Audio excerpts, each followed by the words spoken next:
Rencana membangun Sekolah Garuda sebagai SMA unggulan bagi anak-anak berprestasi di Indonesia.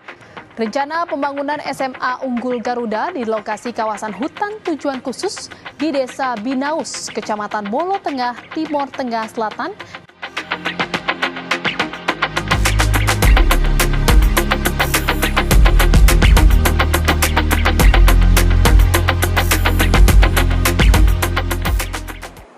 Bersama kami telah hadir Bapak Eka Simanjuntak, Direktur Eksekutif Yayasan Nusantara Sejati, sebuah lembaga yang konsen dengan pendidikan dan pengembangan pendidikan. Saya sebagai pengamat dan pemerhati pendidikan, Pak Eka juga selalu melakukan kritik-kritik yang cukup tajam untuk Kementerian Pendidikan dan pendidikan lainnya. Kali ini kami akan membahas mengenai Sekolah Unggulan Garuda yang digagas oleh Kementerian Pendidikan, yang disampaikan oleh Pak Menteri Satrio, Menteri Mendikbudristek. Sebagai informasi bahwa Sekolah Unggulan Garuda ini adalah sekolah yang fokus pada sains, teknologi, engineering, dan matematika. Tapi menjadi persoalan menurut kami, menurut kami ada persoalan bahwa sesungguhnya ada persoalan yang lebih mendasar, bahwa di Indonesia itu pelayanan pendidikan, terutama soal akses dan kualitas itu, pertama belum sepenuhnya warga negara mendapatkan layanan atau akses. Yang kedua, soal kualitas juga belum merata soal kualitas. Tapi alih-alih membenahi ini atau meningkatkan kualitas dan akses, pemerintah justru membuat sekolah unggulan. Nah, pertanyaan normatifnya begini, Pak. Apa sih urgensinya pemerintah, kementerian ini membangun sekolah unggulan? Atau pertanyaan kritisnya, menurut kami, pemerintah sudah bersikap diskriminatif dengan pelayanan pendidikan bagi warga negara. Menurut Pak Eka, bagaimana Pak? Setelah mengamati dari berbagai dialog, dari berbagai informasi yang akan soal sekolah unggulan Garuda. Ya, semua ini menarik ini, karena memang banyak yang di medsos juga banyak ya bahas ini, dan komentar netizen itu beragam. Yang pertama, menggunakan kata sekolah unggulan itu kan sudah sudah membuat dikotomi. Kita dari dulu kan menentang, ya, termasuk sekolah berstandar internasional itu kan rame-rame diprotes sampai akhirnya dihilangkan. Sampai ke MK ya, sampai ke MK, lalu dibatalkan. Nah, sekarang muncul lagi Pak Menteri Kementerian Pendidikan Tinggi Saintek itu pada satu wawancara di stasiun televisi itu mencoba mengklarifikasi, mengatakan ini bukan bermaksud untuk mendikotomi, ya. Walaupun menurut saya alasan yang beliau sampaikan itu tidak bisa membantah bahwa ini jelas-jelas dikotomi. Beliau waktu itu menyinggung bahwa pembuatan sekolah, pendirian sekolah ini itu bagian dari perwujudan sekolah yang istilahnya itu inklusif, ya. Menurut saya beliau salah memahami inklusi, keliru. Karena dia bilang begini, bahwa anak-anak berkebutuhan khusus itu kan ada sekolahnya, lalu ada sekolah normal. Nah, ini anak-anak pintar di Indonesia juga harus difasilitasi. Sekolah inklusi itu artinya bukan memisah-misahkan. Sekolah inklusi itu justru maksudnya ini anak berkebutuhan khusus anak pintar, anak kaya, anak miskin, anak apapun latar belakangnya dikumpulkan dalam satu sekolah, itu baru namanya inklusi. Dicampur dalam satu kelas. Tapi kalau dia dikelompokkan, itu namanya eksklusif. Ya, karena dulu juga kan kenapa ada sekolah inklusi? Karena pemerintah juga tidak ingin bahwa anak berkebutuhan khusus itu dibuat di sekolah dulu namanya itu kan sekolah luar biasa ya. Nah, inginnya anak-anak yang dari sekolah luar biasa ini juga dicampur dengan anak-anak di sekolah normal supaya masing-masing itu belajar bagaimana menyesuaikan dirinya gitu. Itu konsep inklusi. Nah, kalau memang Kementerian Dikti-Saintek itu ya ingin memfasilitasi anak itu yang punya katanya gini. Jadi anak-anak yang punya bakat pada sains itu mau difasilitasi. Boleh, tapi jangan sebut sekolahnya sekolah unggulan. Banyak di negara lain itu ada sekolah biasa, tapi dia fokusnya pada sains. Ada sekolah yang fokusnya pada arts. Dan di Indonesia kan sudah lama, ada sekolah yang fokusnya pada olahraga. Ya. Mereka belajar yang lain, tapi lebih fokusnya itu pada olahraga. Nah, harusnya itu yang dilakukan, gitu. Dan itu tidak perlu membuat sebetulnya ya, tidak perlu membuat sekolah baru. Iya. Jadi sekolah-sekolah yang sudah ada, artinya ini, ya boleh kita pemerintah boleh menambah sekolah lagi karena memang sekolah negeri itu jumlahnya kan terbatas, pemerintah oke. Tapi jangan menjadi sekolah unggulan. Buat aja sekolah SMA, tapi ini lebih penekanannya pada sains misalnya. Tapi dia bukan sekolah unggulan namanya, sekolah fokus pada sains. Nama sekolahnya tetap aja sekolah negeri berapa gitu ya, SMA negeri berapa. Tapi ini pada sains. Itu lebih sesuai dengan ini ya, pendidikan yang pendidikan yang memfasilitasi bakat gitu ya, kelebihan anak gitu. Tapi kalau unggul itu kan jadinya gini, ada sekolah unggul, ada yang tidak unggul, itu persoalannya. Itu pasti sudah jadinya dikotomi kan. Gitu. Nah, ini kan apa yang terjadi pada anak-anak yang sekolahnya nanti tidak di sekolah unggul gitu. Jadi itu menciptakan ada anak yang second class gitu. Kenapa dia sekolahnya di sekolah biasa, ini anak istimewa. Jadi itu berpotensi menciptakan anak-anak yang gitu. Sekolah-sekolah yang kita tahu, saya nggak usah sebut di Indonesia ini. Ada beberapa sekolah yang populer gitu, yang sekolahnya hebat segala macam itu anak-anaknya juga merasa dia berbeda dengan anak-anak yang lain, yaitu anak-anak yang berarti kan anak-anak unggul gitu. Ya, itu lucu. Jadi kalau saya simpulkan penjelasan Bang ini, secara konsep sekolah unggulan itu memang salah. Bukan salah, tapi itu kan persoalan ini bukan sebenarnya bukan salah dan benar. Ada banyak sih sekolah yang ini. Ada sekolah yang mengaku dia unggul, tapi isinya kan anak-anak yang memang anak-anak pintar dikumpulkan gitu ya. Itu ada. Tapi apakah dia mau disebut sebagai sekolah, bukan mau ya, apakah Pak gitu menyebutnya sebagai sekolah unggulan? Nah itu tadi kan, ya, anak ini kelebihannya di mana? Jadi berdasarkan kelebihan. Kalau sekolah unggul itu kan definisinya itu yang keliru menurut saya. Definisinya itu. Kenapa harus disebut sekolah unggul? Apakah itu kan artinya? Apakah memang tujuannya mengatakan bahwa ini orang-orang istimewa yang lebih daripada orang lain? Nah, kalau begitu, terus tujuannya untuk apa? Apakah yang mau difokuskan itu adalah bagaimana mengoptimalkan mereka punya kelebihan, atau mau menyombongkan bahwa ini anak-anak yang unggul gitu? Apa tujuannya gitu? Ya kan, nanti kalau misalnya orang mengatakan ada dikotomis sekolah unggul dan sekolah tidak unggul, karena kan kemudian Pak Muhaimin, Menteri Pemberdayaan Masyarakat itu ya kan, ingin membuat juga sekolah rakyat namanya.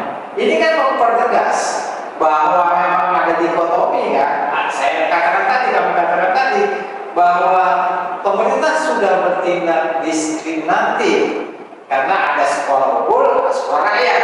Ya kan, yang awal mulanya malah sebetulnya lebih ekstrim, sekolah miskin. Nah, kalau tadi Bang Imam mengatakan ada dikotomi itu memang bertugas. Nah, makanya saya katakan tadi konsepnya bukan salah dan benar, tapi keliru ya. Nah, menurut Bang Eka dengan munculnya juga sekolah rakyat, ya kan, yang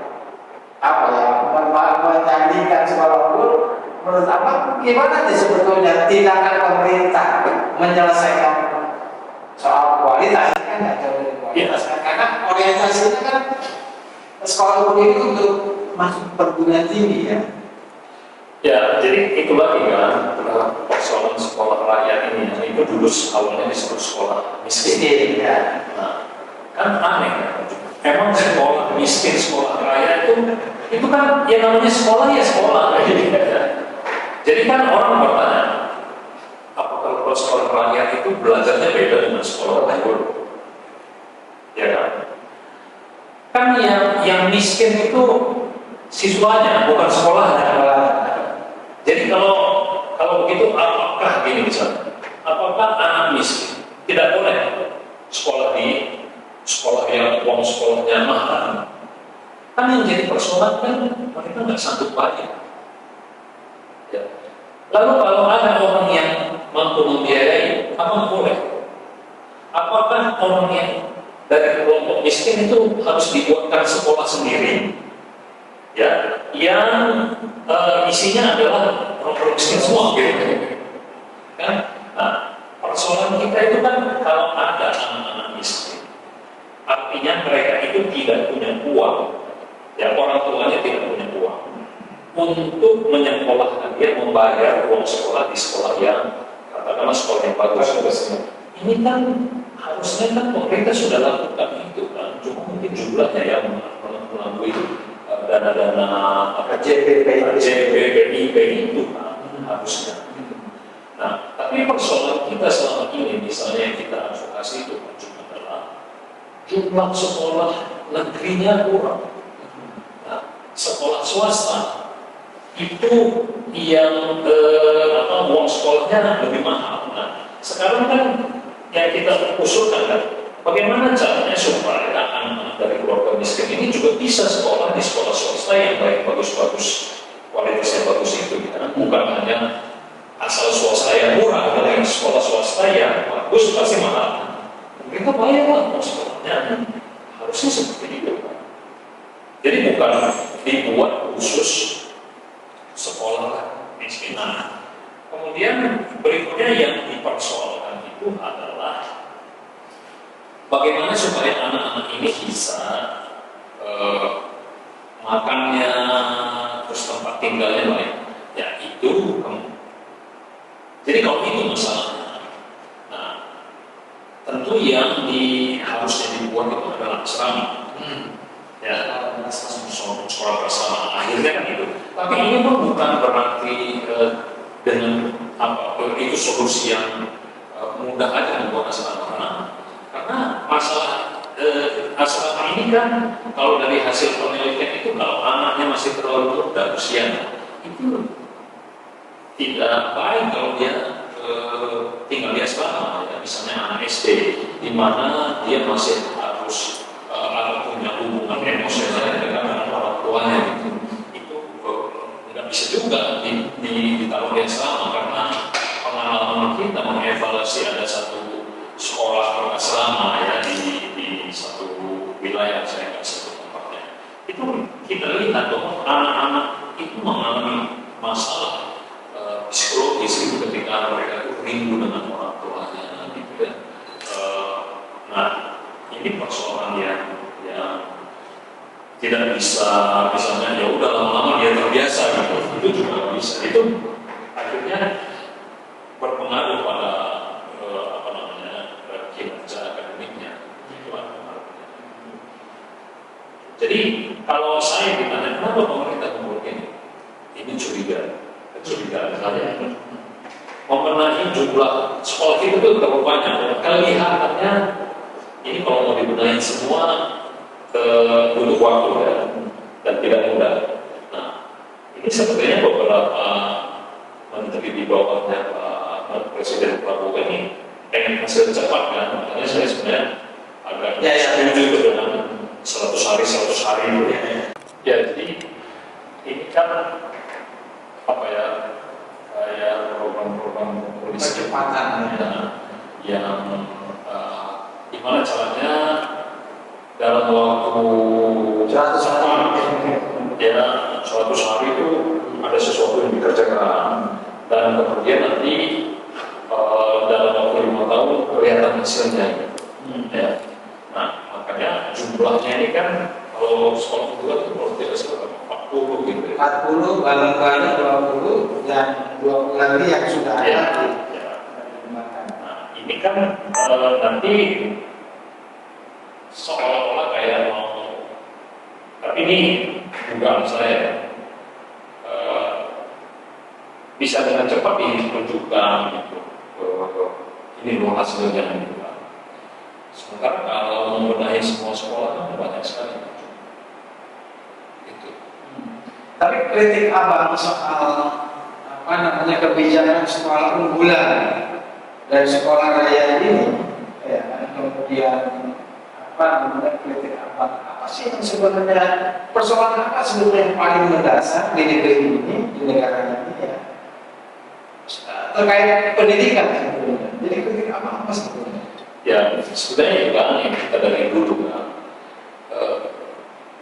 kita punya banyak masalah di pendidikan ini karena persoalannya kan sistem pendidikannya yang tak benar. Sistem pendidikan. Ya, sistem pendidikan itu misalnya soal guru. Nah, misalnya agak aneh ketika semua orang itu justru membahas guru itu soal kesejahteraan guru. Tidak banyak atau sedikit sekali orang yang mempermasalahkan kompetensinya. Lalu yang aneh itu kemudian orang menganggap bahwa kalau kesejahteraan guru ditingkatkan otomatis dia menjadi kompeten gitu. Nah, menangani masalah guru ini kan kita tidak punya sistem kan. Jadi misalnya gini, udah pernah lah kita bicara ini, harusnya guru ini kan antara kompetensi kesejahteraan karirnya itu kan harus ada sistemnya. Misalnya ini di perguruan tinggi ya, di FKIP itu belajarnya apa, lalu mereka melamar jadi guru ya. Setelah diterima sebelum mengajar ini kan harusnya ada apa itu ya, kayak PPG. Nah, setelah itu mereka jadi guru. Harusnya kan ketika jadi guru itu katakan pangkatnya apa nih sekarang ini 3 apa ya, S1 itu 3B misalnya lah gitu ya. Ketika dia mau naik menjadi 3C, nah itu kan dia harus pelatihan dulu, lalu diuji dulu dulu. Nanti lulus naik maka itu ya, naik jadi berapa 3C ke apa tuh, ada 3D atau 4A gitu ya. Nah, mungkin kalau hanya naik tingkat dari 3B ke 3C tidak usah harus ada sertifikasi. Tapi ketika dia naik ke 4A itu harus diujinya lebih serius kan. Nah, nanti juga begitu ketika dia mau dipromosikan jadi wakil kepala sekolah. Jadi guru itu dipaksa untuk meningkatkan kompetensi, bukan seperti sekarang. Yang penting dapat sertifikat kompetensi itu menjawab pertanyaan-pertanyaan yang sederhana-sederhana gitu. Jadi bagaimana kita berharap misalnya kita punya kualitas guru itu bisa meningkat kalau gurunya nggak dipaksa untuk terus meningkatkan gitu. Jadi repotnya juga kan kalau semuanya itu hanya mengandalkan training yang juga nggak ada sistemnya gitu. Besok dia dilatih apa, nanti kapan lagi nggak jelas gitu, dilatih apa, lalu hubungannya dengan pelatihan yang sebelumnya nggak jelas gitu. Itu yang saya sebut tidak ada sistemnya gitu, pembenahan kompetensi guru gitu. Nah, demonstrasi dan karena ribut gitu. Bukan kalau dia mencapai tingkat tertentu lalu ada rewardnya gitu kan. Ini kan nggak ada. Nah juga tentang kurikulum ya. Ini kurikulum kita ini yang kemarin kurikulum Merdeka Belajar terus dikritik kiri kanan ya, kita lihat hasilnya juga tidak ada. Ya dievaluasi masalahnya itu di mana? Ya. Kalau yang selama ini kita bicarakan cuma adalah persoalan kita itu kan semua pejabat ini menteri dirjen ini ngomongnya indah-indah nih, janjinya indah ya. Tapi persoalannya itu adalah kita itu kementerian maupun dinas pendidikan itu kan selalu tidak jelas itu melaksanakannya itu seperti apa, sehingga kita bisa lihat misalnya bagaimana caranya guru bisa memahami itu kan, dan kemudian guru menerapkannya di sekolah. Yang juga jadi persoalan itu adalah ini, kita kementerian itu nggak punya sistem evaluasinya. Nah, ada itu BSKAP gitu.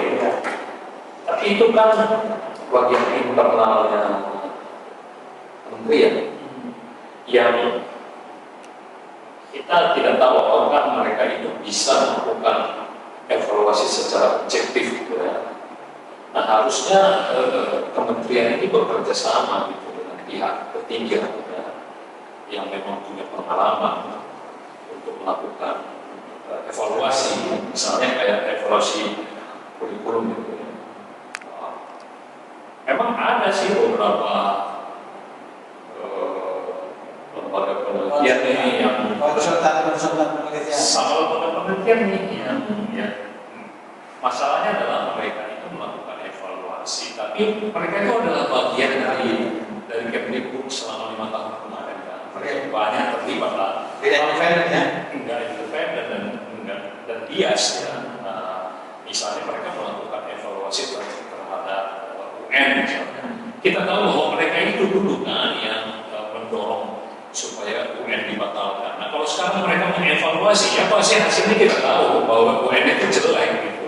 Kan itu nggak bisa dipakai sebagai acuan ya, karena mereka bagian dari kebijakan itu gitu. Jadi harusnya Kemdikbud atau pemerintah lah ini carilah yang independen yang tidak bisa tidak bias ya, tidak punya konflik kepentingan untuk melakukan evaluasi.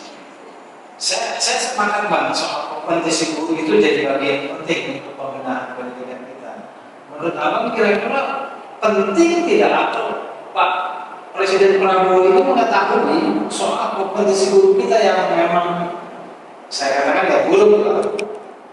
Penting nggak Pak Prabowo ini mengetahui soal kompetisi guru, dan bagaimana caranya Pak Prabowo mendapatkan informasi mengenai kompetisi guru ini? Oh ya, sebetulnya kan penelitian itu tentang gurunya Indonesia sudah banyak. World Bank sendiri itu sudah melakukan, beberapa lembaga-lembaga sudah melakukan, dan itu kelihatan juga ya kalau misalnya ada hasilnya bisa kita ya sekarang ini Pak Prabowo itu tentu harusnya tahu ya bahwa pendidikan kita itu memang bermasalah gitu. Jadi karena itu masalahnya itu juga pada guru ya. Kalau dugaan saya tahu, cuma persoalannya ini adalah yang membisikkan ini kan terkait dengan bagaimana cara mengatasinya gitu. Nah itu yang jadi persoalan dari dulu kan misalnya yang sebelum yang zaman Pak Jokowi itu sama saja kan. Nanti yang dilakukan kan yang diusulkan oleh komisi yang paling dia percaya gitu. Nah itu tadi yang maksud saya bahwa ini harusnya di pemerintah ini jangan mengundang gitu ya masyarakat kita ini lah misalnya pengamat, pelaku segala macam itu, tapi di kepalanya sudah ada jawabannya. Gitu. Jadi ya kalau mau mendengar yang benar lah gitu. Lalu coba lihat faktanya seperti apa gitu supaya betul-betul ditentukan gitu ya. Karena di Indonesia sendiri itu teman-teman yang yang bicara tentang pendidikan itu juga banyak yang tidak bebas dari kepentingan gitu. Iya. Makanya kan kelihatan nih, kalau asosiasi guru misalnya, itu yang diperjuangkan pasti kesejahteraan guru, gitu kan. Nah, yang sekolah gitu, pasti dia akan mendorong yang kepentingan sekolah. Tapi yang kita nggak punya sampai sekarang nih Pak Juni, kita coba selalu bicarakan perjuangan itu kan asosiasinya orang tua siswa, orang tua murid ini yang berdampak langsung itu malah tidak ada asosiasinya. Jadi semua komponen yang terkait dengan pendidikan ini terwakili kepentingannya, tapi orang tua tidak. Sehingga orang tuanya hanya menjadi itu aja, menerima dampaknya aja gitu. Terakhir Bang, terakhir. Nah, kalau mudah-mudahan Presiden Prabowo bisa menyampaikan apa yang mau disampaikan kepada Presiden Prabowo untuk membenahi terutama soal kualitas guru. Ya, kalau soal pendidikan misalnya, ini balik lagi yang saya selalu bilang. Ya. Bahwa Indonesia bukan kekurangan pengetahuan tentang bagaimana mengelola pendidikan yang baik, tapi yang melaksanakan ini kan banyak. Bagaimana caranya supaya semua orang yang bekerja di pendidikan, terutama orang yang pemerintah, itu bisa menjalankan yang benar gitu. Konkretnya ini Pak, apa yang harus dilakukan oleh Presiden Prabowo untuk mengatasi ini? Terhadap tadi orang-orang yang banyak membantu-membantunya yang terjadi. Ya, jadi balik lagi fokusnya itu adalah membenahi sistem. Ya, mungkin hasilnya tidak langsung cepat, tapi dalam jangka panjang itu akan membenahi. Jadi untuk membangun sistem ini kita butuh membenahi institusi yang bertanggung jawab pada pendidikan ini. Jadi semua orang-orang yang memang bisa tanggung jawab ini itu kerjanya dengan serius gitu. Jangan hanya mencari solusi yang gampang. Ya, selama ini semuanya itu yang dikerjakan itu yang gampang-gampang gitu. Ya. Dan program di kementerian dan di dinas itu semuanya itu kan bagi-bagi rezeki. Nah, ya ini yang harus diubah. Jadi membenahi sistem sama membenahi orang-orang yang bagaimana caranya supaya semua orang itu bekerja itu berorientasi pada dampak bukan output. Jadi jangan lagi pekerjaan di bidang pendidikan itu hanya yang penting sudah dikerjakan, tapi harus dipastikan bahwa dikerjakan dan berdampak. Outcome dan impact-nya itu betul-betul bisa diukur. Oke, terima kasih Pak Eka sudah menemani kami bicara soal pendidikan khususnya soal pelabuhan. Terima kasih kepada sahabat-sahabat Cakap Lokal yang sudah menyaksikan ini. Jangan lupa like dan subscribe.